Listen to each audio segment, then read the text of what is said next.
had Jesus right here walking with me, all day long, following him, doing whatever he would want me to do. If I was like in the position of Mary outside the tomb, and then Jesus called me by name, and I turned around and there he was in the flesh and the blood, walking on his own 2 feet, I would be a great disciple if that was my situation. But here I am, 2,000 years removed, and Jesus, in his body and blood, he is seated at the right hand of God. And so I just have to live on the ragged edge. I just have to live some sort of secondary Christian life. But I want you to remember this, church. Remember, it was while Jesus was physically here, it was while Jesus was walking and talking among us, that he was spit on, that he was mocked, that people rejected his message, that people saw his real miracles and still walked away the same day, unchanged. It was while Jesus was right here among us that Judas plotted his betrayal. It was right as Jesus was looking in eye distance away from Peter that Peter denied him 3 times.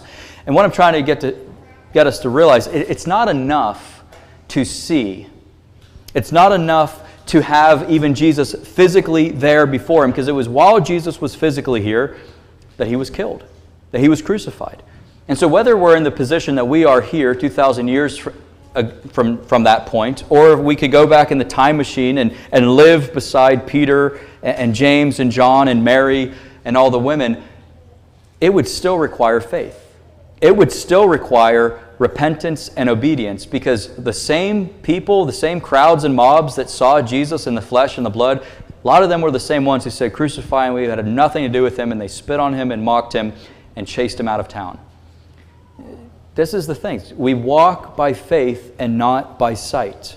And so what do we have as comfort? What do we have as a powerful presence in our life? Because we can't walk by sight. Whether we live back then or we live now, it always, from start to finish, required faith. From start to finish, it required an obedient response of, I love Jesus and I want to follow him. Whether we live here, back then, or 2,000 years into the future. Jesus' physical presence was no guarantee of a better and closer spiritual life. Just ask Judas.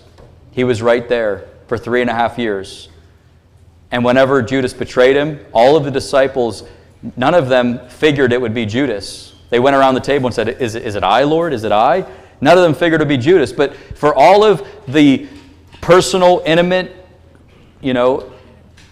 presence of Jesus for the life of Judas, it did him no good. That's why Jesus makes